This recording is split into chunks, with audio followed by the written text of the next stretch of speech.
denizens of the night. Welcome to another episode of the macabre, the terrifying. Tonight, we'll tie up a few loose ends. You recall our intrepid detectives Samuel and Gerard, don't you? Undoubtedly, there are some newer fans out there who haven't heard of these two yet. Allow me to put a link on screen for our YouTube viewers. For our podcast listeners, I will include 2 links in the show notes. It's not required listening, but you will get a lot of helpful context. This story is called Loose Ends and was written by A.G. Hilton.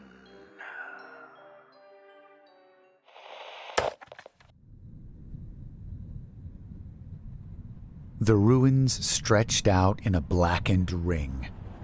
What had not been fully incinerated poked from the ground like the charred bones of some felled Goliath. A wind whipped, stirring a mixture of dirt and ash. Here and there, torn and abandoned bits of yellow police tape still fluttered. Amid this desolation, Thorn crouched low, a hand pressed into the blasted earth.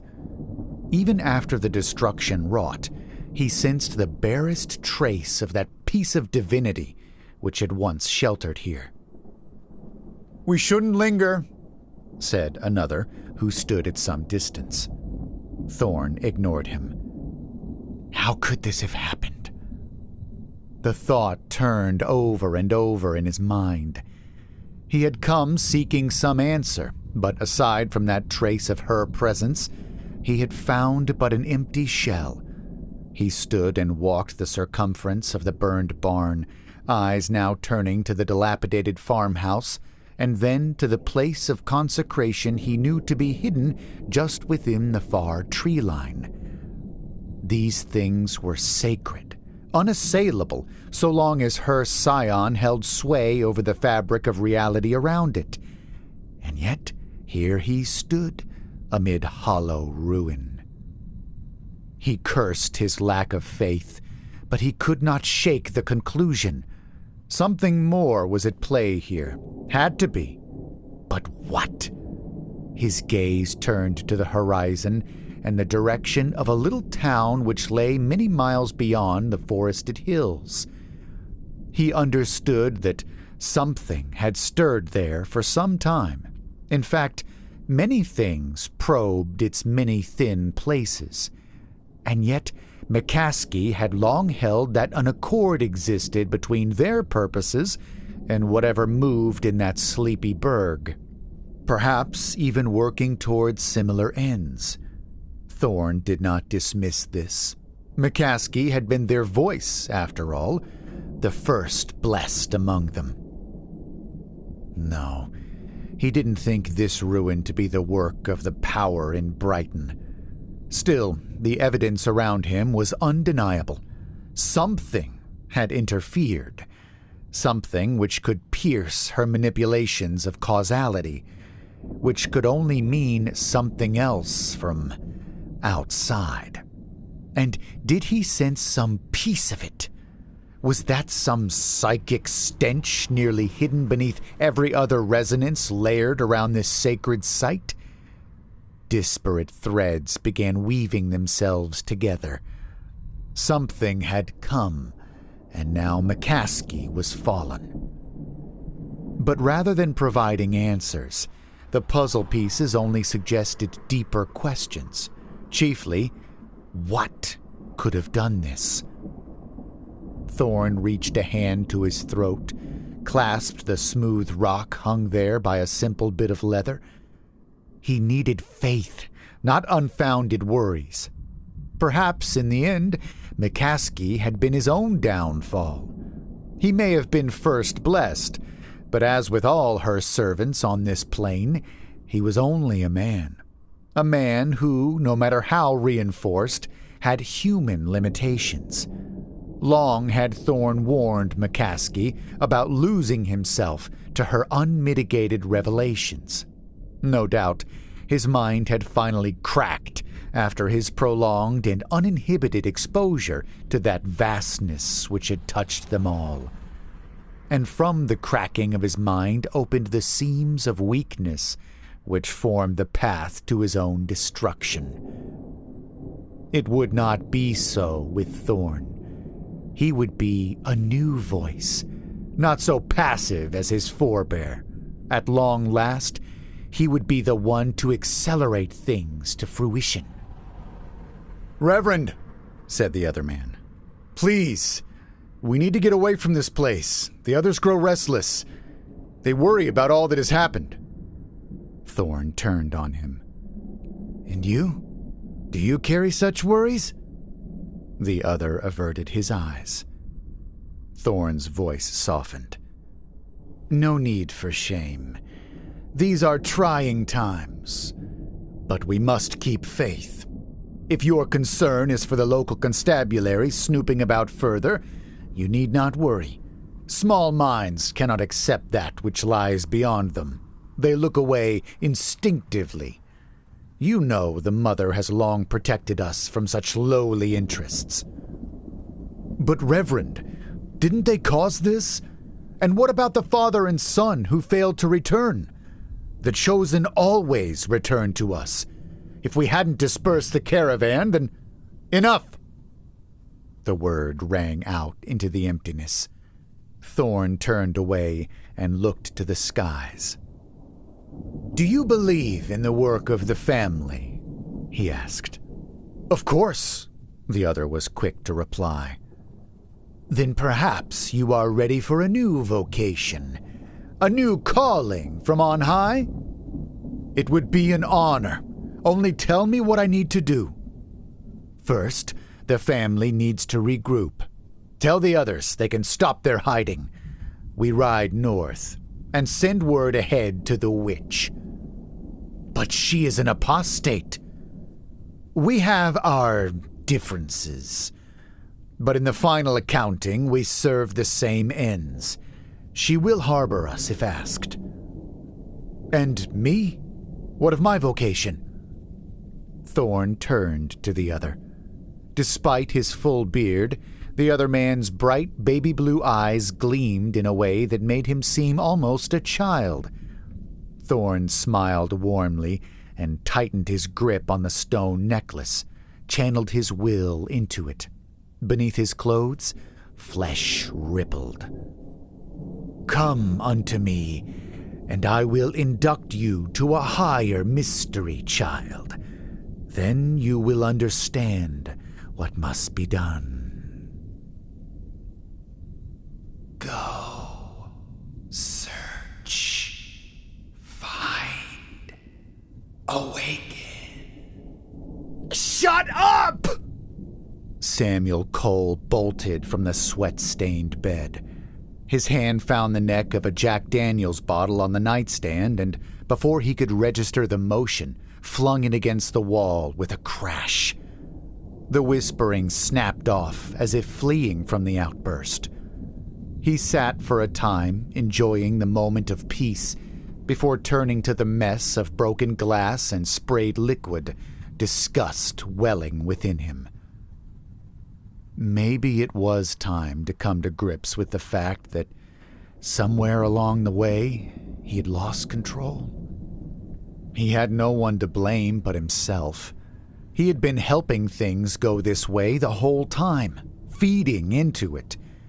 In fact, just a week ago, he would have been attentive to the mental noise that had been coming with ever more frequency. But that was before it began haunting every waking moment. That was before it needled him in his sleep and stole any peace. And that was before Gerard had crumbled. Thinking the name sent a spike of shame through Samuel. For the 100th time, his mind went back to the night they had questioned Roy Thomas and the near epileptic fit Gerard had fallen into as a result. No one could account for the man's response medically, and in the end, it had been chalked up to stress and vague notions about lingering damage from the head trauma experienced last summer. And who was to say those weren't factors? But the thought brought a rueful laugh to his throat. Look at him now. Samuel had gone from one extreme to the other, from encouraging the voice and perusing the bizarre to trying to hide from what he had begun to accept. At this point, he wanted to hand-wave the incidents away as much as anyone else, but he knew he couldn't. He had seen too much. Things unraveled after questioning the Thomas boy. Gerard took a leave of absence, which turned into him handing in his badge for retirement. Samuel had not had a chance to speak with the man since.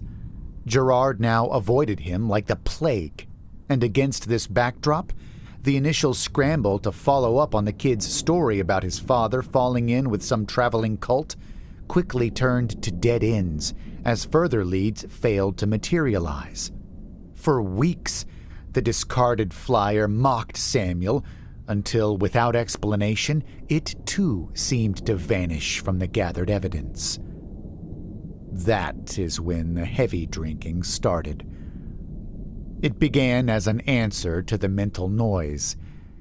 As Samuel floundered in the wake of the faltered investigation, the occasional whisper increased, until at times it became a ceaseless, almost senseless susurration in his mind.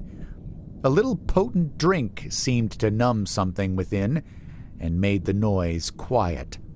Still, it was always there, that voice, that invader in his head. And now it wanted something of him again, but he could no longer understand what. Oh, Christ. What an insane thought. Things would have been easier if he were insane. Simpler, anyways. If you are crazy, you can't help it. Clean and simple. Open and shut. Hell, it would put him in line with popular belief around the department. Ever since what had happened to Gerard out on the farm, there had been whispers about him being negligent, spaced out. The total shutdown and withdrawal of his senior partner only served to confirm them.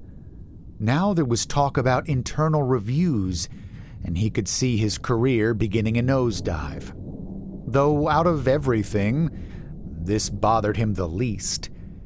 He had managed to nurse his long-held belief that this vocation was a means to help people through many trials.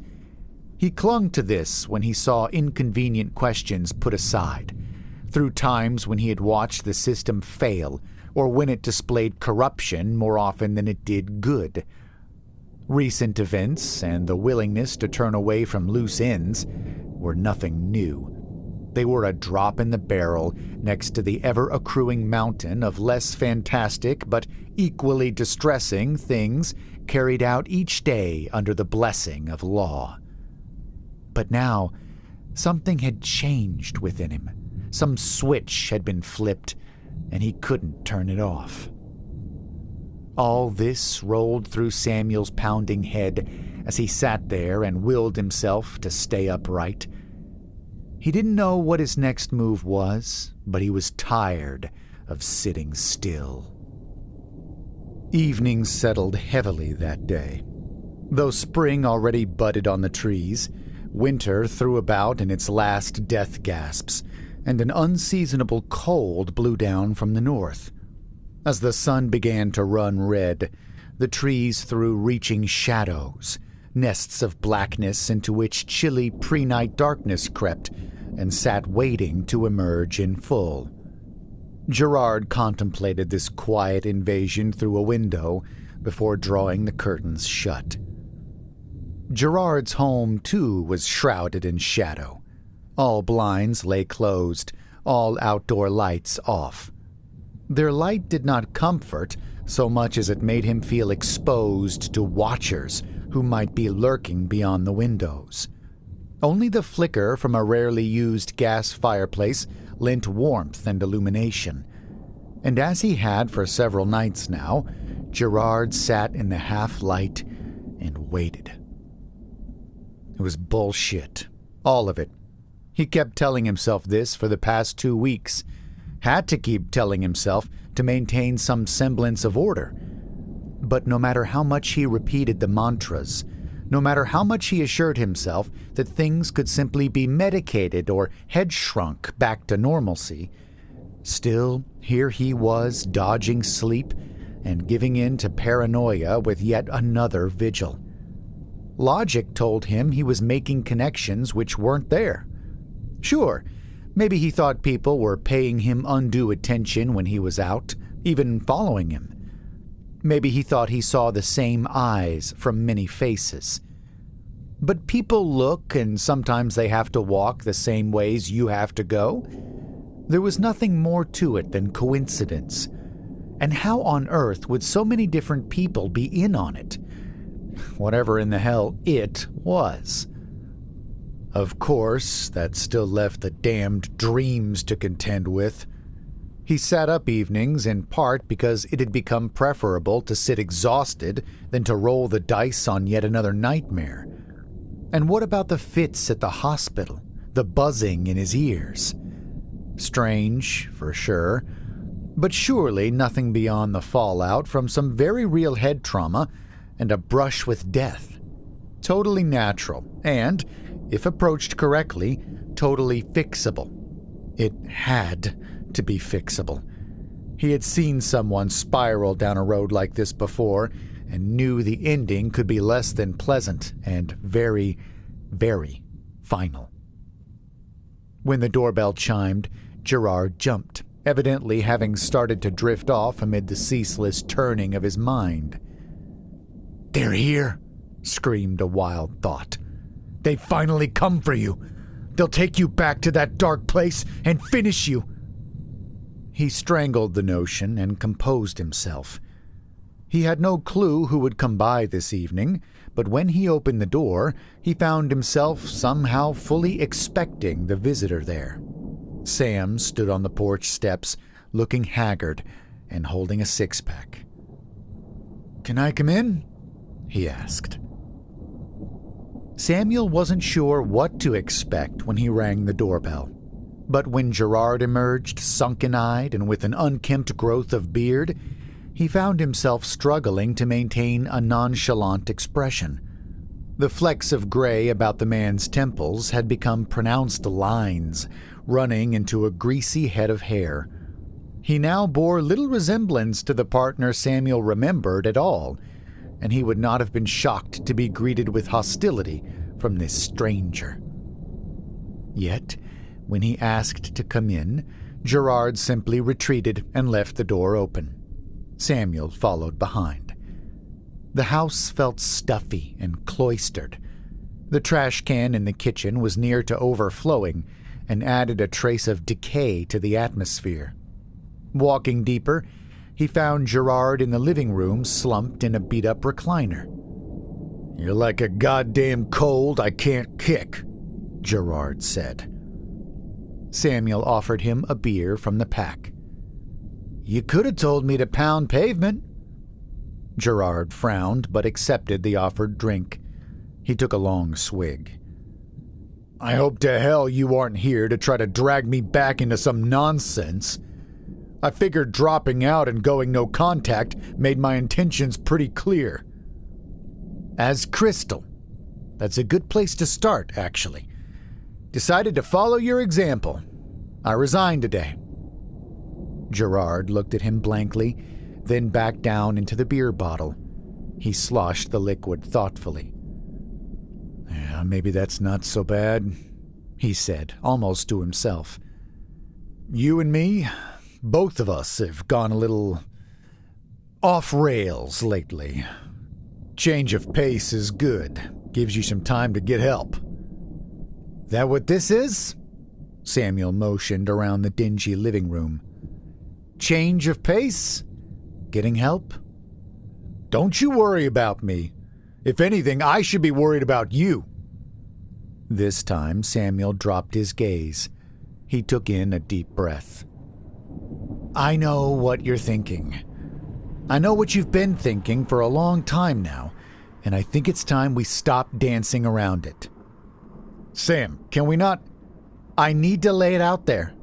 You need to talk to a professional." No, I need to talk to the one other person who has some understanding of everything that's been happening. You let me say my piece, and then I'll leave if you want." Gerard's lips drew into a thin line, but he said nothing more. "I've mentioned before how I get a feeling about things," Samuel began. "Nothing unusual about that, right?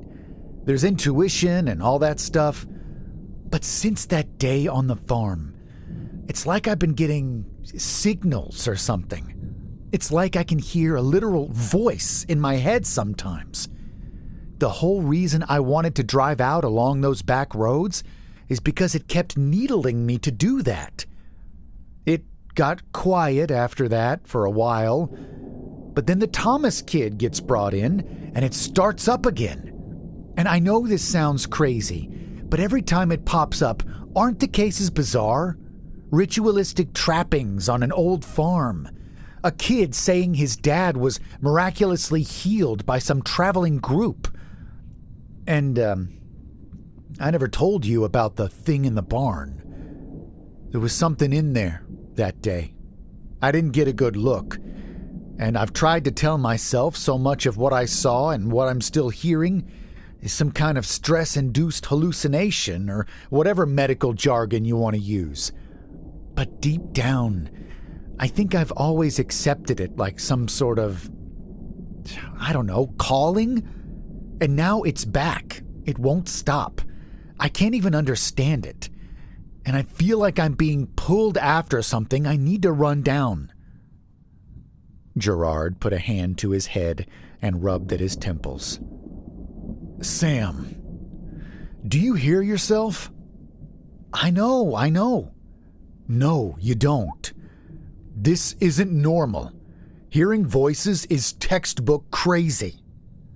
"It is, but I'm telling you there's something more to it. It's helped me out of scrapes. It was like it was guiding me back on the farm. If it hadn't tipped me off, McCaskey would have blown my head off before I could have taken cover. It told me to drop just before he fired. I heard it, clear as my own voice right now." "Sam, I'm not saying you're not hearing something, but..." "But what?" "But you can't be hearing anything outside your own head." "Why not? Maybe it's the least weird thing out of all of it. And what about you?" "The hell do you mean, me?" "You fell out vomiting in the bathroom after seeing that picture at the hospital. Ever since the farm, I've noticed the way you seem to listen like you're hearing something too. Look at yourself, man. You're the toughest guy I know. We've dealt with heavy stuff. I've seen you out of it. But something more is weighing on you, too." "What if it is?" Gerard snarled. "Could be because I have a partner who suddenly has his head in the goddamn clouds. He's got all these noble notions about helping people, but now he's running around listening to voices like he can talk to God while leaving me to get jumped and beaten to a pulp by some old psycho." Samuel drew back as if stung. There it was, the uncomfortable fact he had harbored since the start.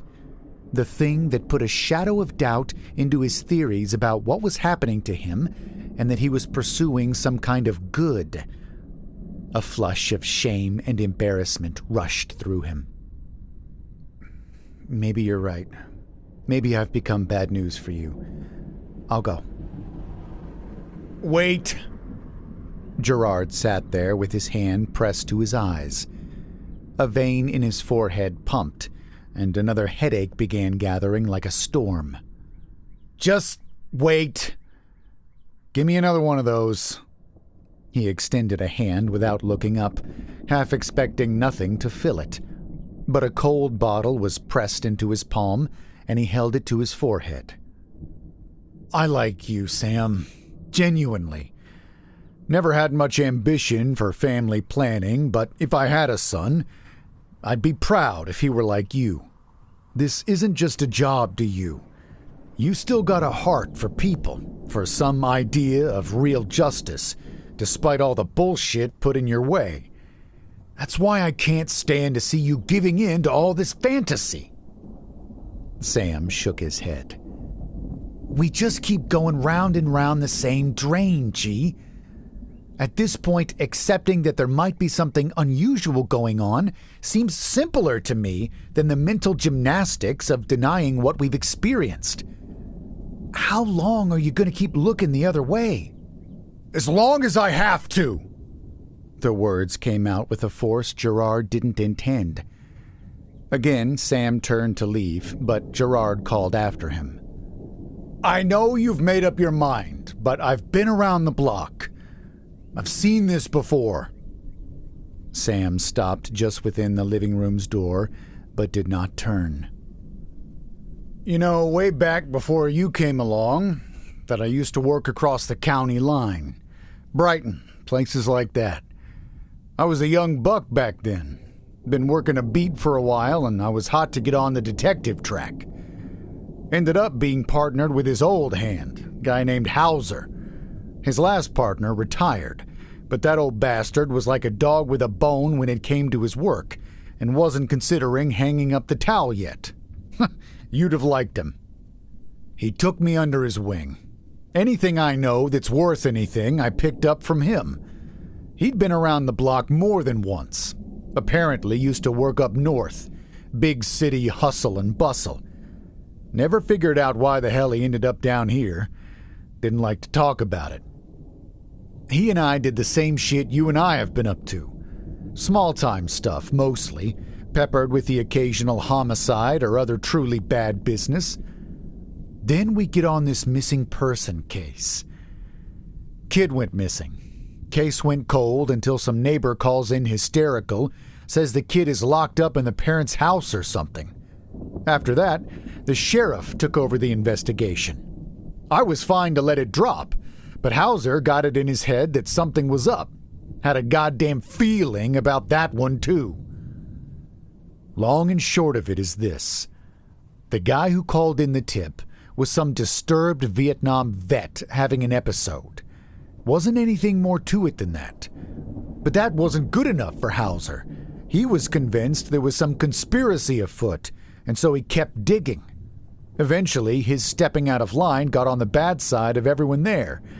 Got us iced out at the precinct with nothing to show for it, and before long, he up and left. A couple of weeks later, I get called out to a scene at this motel. Lo and behold, there's Hauser. The room looked like some crazy person's den. All these papers and maps and journals. Kind of thing you'd expect to see in a movie. It was batshit stuff, too. Stuff I never would have dreamed a guy like him to get into or believe. And then there he was, brains blown all out in the bathroom. I'll never forget that.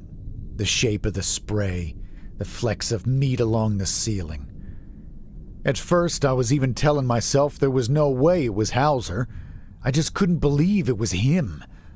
Seen some fucked up things, but out of all of it, I still have the occasional nightmare about Hauser in that tub. By now, Sam had come back into the room. He stood for a moment looking into the carpet. Gerard, why didn't you ever talk about this? Because there's nothing to be done about it except move on. Because if it were up to me, I'd wipe the whole thing from my mind and keep moving. But now, here I am, and goddammit, if I don't feel like I'm talking to him there at the end, whenever I talk to you. Sam just nodded and continued staring down. Gerard could see the gears turning in his head. Maybe he was starting to get through. Now, Gerard went on, I don't know what I did to deserve a repeat performance of this whole nightmare or why it seems to be catching, but I am not participating and I am not going to enable you to go down that road either. I ain't your old man. I ain't your boss. I ain't even your colleague anymore. But I'm telling you, to get help. What did his note say? The words fell out of Samuel's mouth as if put there by someone else. Gerard blinked as if taken off guard by the response, before seeming to deflate in exasperation. Are you being serious right now? Did you comprehend a goddamn word I just said? Yes, I mean, what are the chances? Damn right. But before you get any more crazy ideas, you better understand that whatever delusions Hauser got into had nothing to do with whatever you think you're involved in. Half the stuff was rambling about old urban legends in Brighton. Kids shit. A flutter suddenly swam through Samuel's guts. The hairs on the back of his neck stood, and a torrent of indecipherable whispers came to him like a weak radio frequency. I'm done talking about this, Gerard went on. You've said your piece, I said mine. I just want to live my life. Here, in reality. I think it's time for you to go. Samuel didn't register the words. His eyes jumped to the windows, rolled about the room. Something wasn't right. No words came to him, yet he became filled with a sensation like the slow dissipation of warmth and heat as a cloud occults the sun. In his gut, he knew they needed to get away from this place now. Come with me, he said automatically. What? Take a ride with me. Might be good for us to get out. I told you, I'm done with this, Sam. Just for a little bit. For old time's sake. My treat. Don't make me tell you again. Gee, please. I just feel like... No. The word came flatly. Not with anger, but with a firmness borne up by resignation. I'm done. Samuel went to speak, but the firmness in Gerard's expression closed his mouth. Within him, silent alarm bells screamed at him with unknown purpose. At last, he turned to go, but cast one last look over his shoulder. Gerard now sat, eyes downcast, once more rubbing at his temples with one hand. Despite his resolution, despite everything he'd witnessed, that image cast a doubt into his mind. Nothing to be done for it now, and if he didn't leave, the noise in his head might drive him crazy, real or not. Take care of yourself, G, he said. And be careful. Then he was out of the house, in his car, and on the road. The warnings continued to sound in his head and roil in his guts, but he still could not guess at their purpose. The lonely street was empty save a delivery truck coming the opposite way. Then, all at once, the noise in his head screamed at a fever pitch before snapping off completely. Dazed, Samuel pulled to the shoulder and put his head in his hands. What did it want? After sitting a moment and relishing the silence, he looked up, eye catching on something in the rearview mirror. The red flash of tail lights, which suddenly switched off to blackness. At the sight, a brief flutter of the warning tickled his guts once more. He stared into that darkness, puzzling over the lack of blinking hazard lights in the darkness, and the unease only increased. Yet soon he was out of the car and wandering back up the road on foot.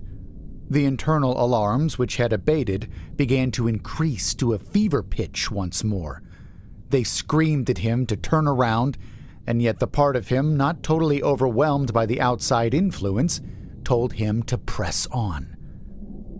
The delivery truck was parked a short distance from Gerard's house and pushed up into the wooded shoulder so as to be partly obscured by the trees. Had he not seen it drive by, he would have thought it abandoned, so empty and dead it looked without the glimmer of even a dashboard light. Suppressing the internal warnings, he approached and found the door open. The absence of his service weapon suddenly made him feel exposed. Still, he inclined his ear, and upon hearing no sounds from within, climbed up and into the vehicle. He slipped almost immediately, and upon engaging his phone's light, a red smear greeted him from the floor. The sanguine trail stretched back into the darkness until the light picked out a pale foot. The corpse was sprawled across the back, partially hidden under discarded parcels and stripped of its clothes. The hairs on the back of Samuel's neck stood on end, and his eye suddenly jumped to Gerard's lonely house just up the road. When the doorbell rang, it crashed through Gerard's pounding head with the resonance of a gong. That miserable conversation with Sam had deepened a lingering headache, and he had just started to make his way to the bathroom and a heavy dose of pain meds to ward off the worst of it, when the bell rang. Who the hell could be coming to bother him now was beyond him. He considered ignoring the bell and carrying on to the bedroom. Yet, with a reluctant turn, he made for the door. A delivery person stood on the front step. Had he ordered something? With a sigh, Gerard opened the door. "Just need your signature," the man said, proffering a small device with a stylus. Got you running kinda late, don't they? Gerard grumbled as he reached forward. Never too late to do her bidding. Gerard stiffened at the words, eyes rising to those of the deliveryman. They stared back, baby blue and bright with a strange intensity. 1,000 paranoid whispers poured through him. He thought again of the last week's sensations of being watched, and suddenly pictured all the different faces from which he had been watched by eyes just like these. Only then did he notice a familiar marking, an eye set within serpentine lines just on the inside of the man's extended wrist. His own hand dropped instinctively to his side, but of course his service weapon was nowhere to be found. In response, the delivery man shot forward and planted a punch on Gerard's jaw that sent him reeling. He caught himself on the countertop, managing to keep from falling flat as he crawled back and away from the door into the soft glow of the flickering firelight in the living room. Behind him, the door shut with a click of finality as the invader began a steady tread across the hard wood. Gotta get up. Gotta get on your feet. You go out now, you're done. The world swam, but Gerard fought to hang on to reality. He gripped the couch and climbed upwards to face the attacker. The man stood in the doorway looking almost bemused. When he spoke, Gerard's head buzzed with each word, as if flies swarmed about his head.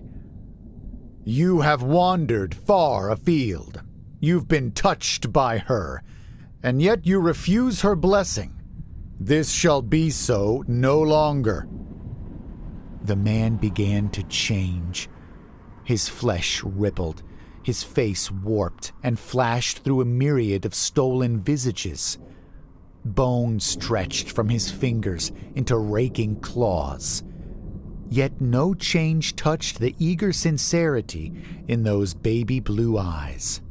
Then it pounced on him. Samuel raced toward the porch light demarking Gerard's house from the darkness.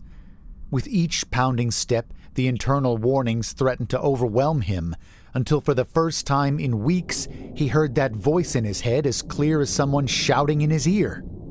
"Stop!" The shock of it sent him sliding to a halt, instinctively turning to look over his shoulder. "Leave!" "That's my friend in there!" Samuel said into the empty air. "Tainted."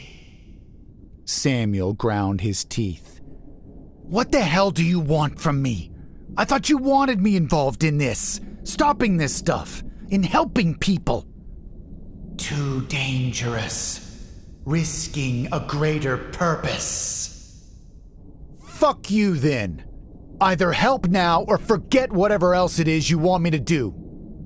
Samuel pushed on. The thing in his head screamed in protest. In moments, he gained the porch and found the door unlocked.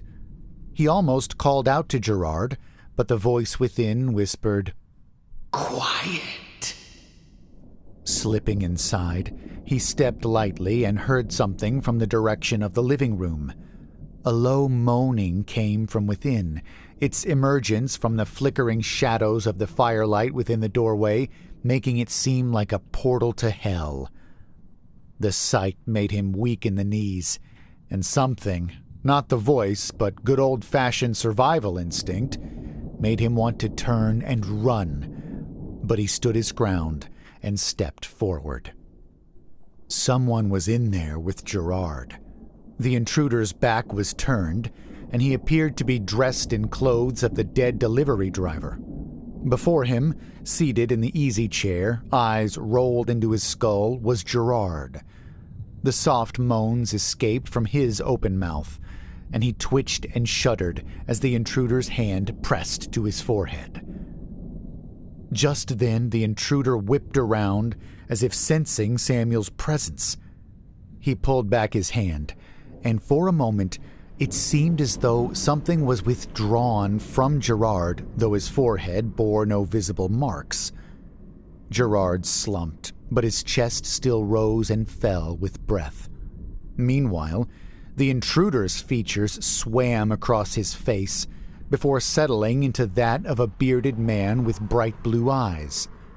He wrinkled his nose as if from a stench and held up a hand, the fingertips of which had split around knife-like skeletal protrusions. "You," he said. "I can smell it on you. The filth the Reverend spoke of. I would have hunted you next, yet here you are delivered to my hands. The Mother be praised." "Let him go," Samuel said, as much to buy himself a moment as anything. His eyes roamed the room for some weapon and lighted on the set of pokers by the fireplace. "If I'm the one you want, let him go." "But he is ours. Can you not feel it? Though he resists, he's been touched by her. Him I will bring into the fold, but you and your filth shall be cleansed." A beat passed. Neither moved. Samuel's heart jackhammered in his chest as he held the intruder's gaze and waited for what would come. Then the voice came whispering in his ear. "Down!" He ducked, and at that moment the intruder sprang with an inhuman litheness. Missing by inches, he crashed into the place Samuel had just been with a clattering of those claws against the hard wood. Samuel scrambled on hands and knees, managing to take up a fire poker. "Behind!" He turned with a swipe as he rose to his feet. The poker connected with the reaching claws, cracking and breaking their tips. The man drew back and loosed a screeching howl at the blow. But within seconds, the bone shards began to mend. The bright eyes settled on him once more from a face that began to twist and warp beyond that of a human structure. Then it came at him again. Gerard had finally lost it. What began as a vision of some strange attacker at his door devolved into a descent into utter madness. He floated within a vast and putrid cosmic sea, drowned in an all-encompassing effluvium which threatened to fill him. What's more, something had been called. He did not understand the notion, but knew it to be true. For even now, he sensed something titanic, immense beyond measure, rising from the fetid depths of the miasma. He shut his eyes. He feared that, were he to look or acknowledge the looming presence, it might take notice of him. But it mattered not. Despite the blessed blackness his closed eyes brought, each circling of the presence carried with it that maddened buzzing which filled his head. It seemed to swarm about him, a halo of flies which bespoke a place of rot, decay, and rebirth somewhere within the infinite mire. a place where formless things gnawed upon all and excreted new life, a place which belched forth millions of buzzing, winged horrors ready to spread their gospel of consumption. Praise be to her, through which all is made one. Then, just as soon as the vision came, it peeled away as if ripped straight from his skull. What replaced it was the all-too-familiar pounding of his goddamn head. Besides this, all was darkness, his eyelids seeming to weigh 1,000 pounds. What the hell had happened? But then there came something more. Fleeting bits of sensation drifted to him. The warmth of a fire, the well-known feeling of his easy chair, and sounds. Distant at first, but growing louder. Sounds like someone struggling. Sounds like someone calling his name. Samuel backpedaled, barely fending off a strike from the rapidly mutating attacker. If this thing had been human once, it seemed a far cry from that origin now. Were it not for the voice in his ear directing his movements, he would not be able to keep up with the unnatural bending and twisting of the attacking limbs. Still, his own muscles burned with effort, and despite whatever direction he received, he struggled to keep up. If this did not end, soon his body would simply give out. Gerard still sat slumped, dead to the world save for that slow rise and fall of his chest. Samuel needed not just to get out of here himself, but to get Gerard away from this thing. He had no idea how he could manage it. As his limbs burned with the effort of fending off those raking claws, he began to call Gerard's name. "Back!" came the voice. Samuel was too slow. The next swipe came fast, and he barely managed to block it with the fire poker. When the follow-up came, his arm split with red slashes, and the poker slipped from his grasp. Before he could even cry out, the backhand caught his exposed chin and sent him to the floor. His head bounced on the hard wood, and the world spun. The voice screamed at him, but it came as an indecipherable howl as he fought to keep hold of consciousness. His fingers felt weak, the act of grasping suddenly a Herculean task as his hand alighted on the dropped poker. But a shadow fell across him. The would-be weapon was ripped away to clatter in the distance. "Weak flesh," the thing wheezed. "Weak, unanointed flesh." He had to get up, to move, to do anything but lie there. And yet lying there was all he could manage. How foolish to think he'd rush in here as the unassailable hero. Samuel shut his eyes to at least relieve the terror of seeing the end coming. His only hope now was that when it came, it would be quick. But a cry split the air, a leather-lunged bellow born of rage and desperation. Samuel's eyes snapped open in time to see the looming thing turn and be tackled to the ground by the not inconsiderable bulk of Gerard. He'd taken up the discarded poker and now held it crosswise before him, pressing down on the sprawled thing as they struggled just before the fireplace. The thing's clawed hands hooked around the poker, pushing upward with equal effort as it tried to throw Gerard off itself. But it seemed even unnatural strength was no match for simple physics.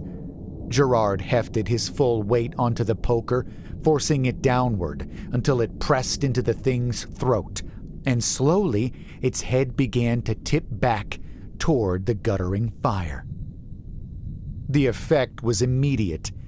Flesh on the thing's face rippled and writhed, as if trying to divorce itself from the skull in a bid to create distance between itself and the heat.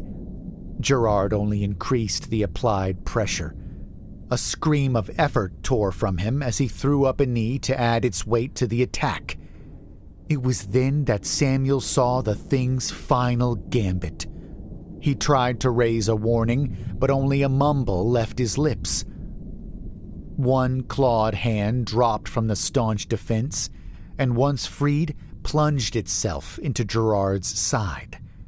Gerard let out a groaned whoosh of air, but he did not relent.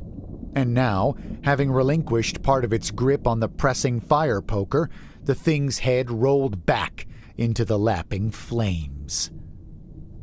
All at once a scream went up, like the squealing of a hog to be slaughtered. The thing writhed and bucked until Gerard was thrown off and onto his side. Then it leapt to its feet, head engulfed in flame. Its flesh popped and sizzled. Those blue eyes melted in their sockets.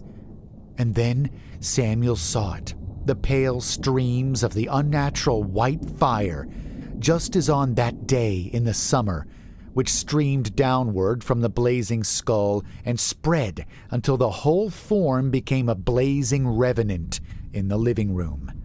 It continued to squeal and threw itself about in panic until it collapsed onto the couch and continued to burn. Heavy smoke began to fill the air as the couch's upholstery caught. Distantly, Samuel thought he ought to get up, but the effort was too great, and he slipped into blackness. When Samuel awoke, it was with a body-wrenching cough. His lungs burned, and he spat blackened phlegm as he struggled to raise his pounding head. What had happened? He realized he was lying in grass. Before him, a building belched smoke, while orange tongues of flame flicked within the windows. Oh, God, Gerard. He started upwards. With effort, he managed to make his knees, but he stumbled and fell as he tried to stand. You need to go. Samuel turned to find Gerard sitting against the base of a tree. Blood pooled at his side, and as the words left his lips, a crimson bubbling came forth and dribbled from the corners of his mouth.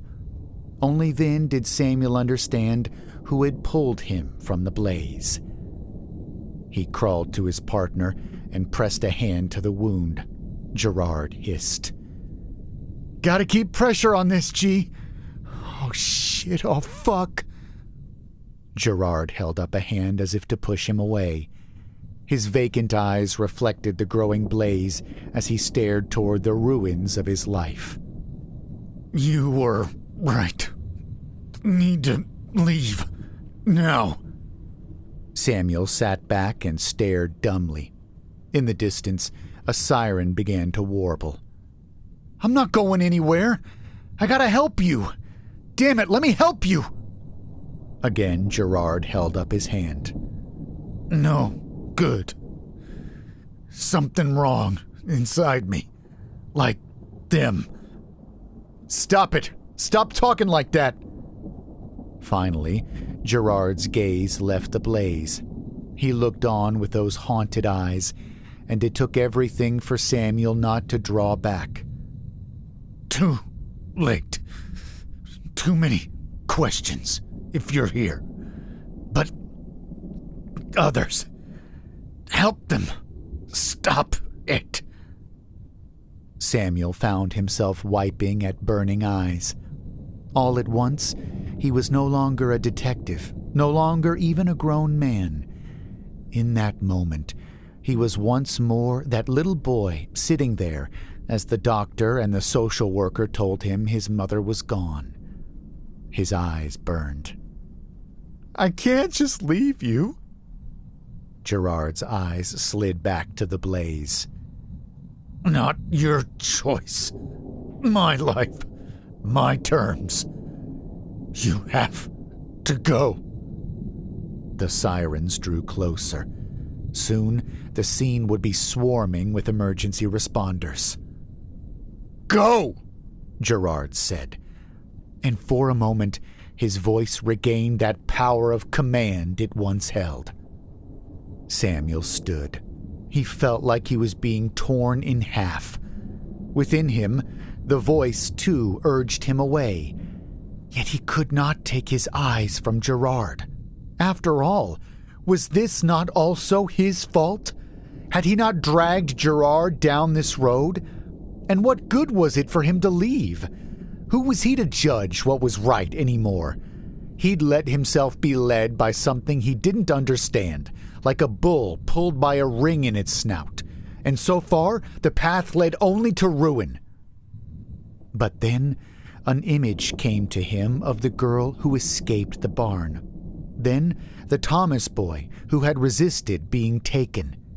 Finally, the grasping tendrils from within the old barn, and the clawed monster which had worn the shape of another. At these things, something within him hardened, and despair was replaced by slow, smoldering fury.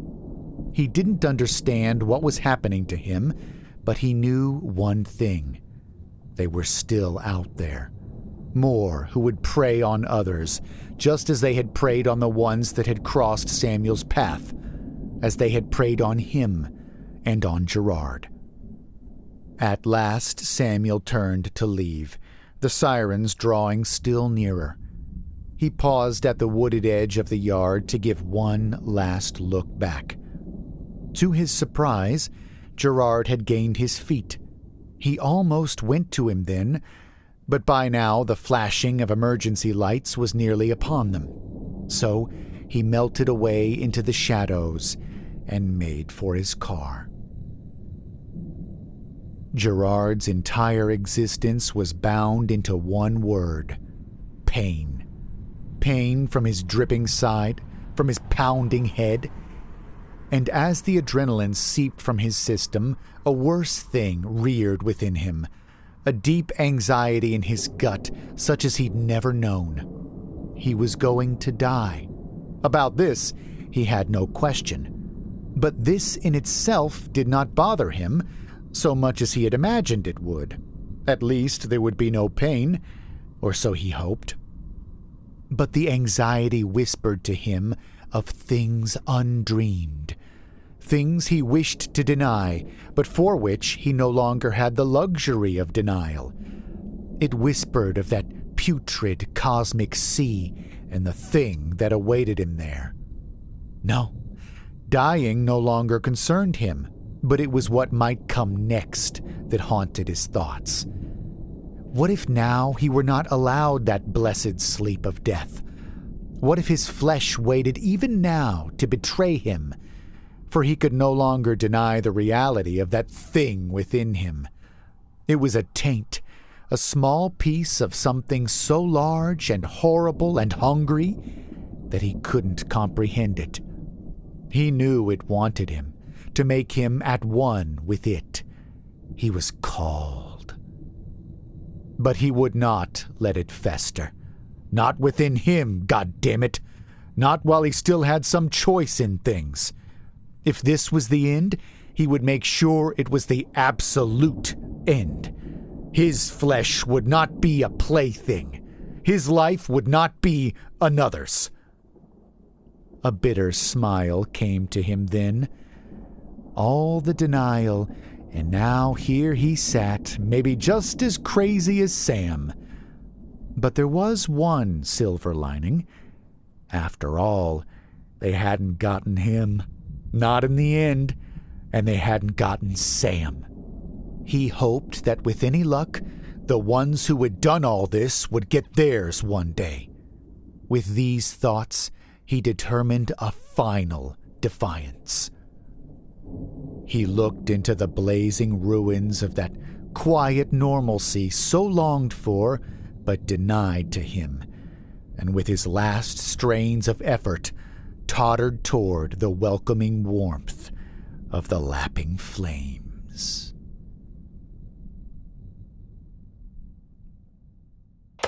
Oh no, not Gerard! Hashtag justice for Gerard! Things are really starting to come to a head now, aren't they? Eagle-eared listeners may have also picked up on the mention of Brighton in this story. If you find yourself wishing to spend some more time in A.G. Hilton's mind, please check out Nightside Tales on Audible, narrated by yours truly. It is a collection of short stories not unlike this one, which center around the peaceful little town of Brighton. As a matter of fact, events from Nightside Tales are occasionally connected to these stories, so listeners will find some familiar characters and callbacks. Say, what is that thing on the cover of the book? That thing kinda looks eerily familiar. If you enjoyed this story, please check out our playlist of A.G. Hilton stories over on YouTube. If you like to listen at bedtime, consider subscribing to our podcast for ad-free, screen-off listening. Whatever you do, keep some fire handy and don't fall asleep.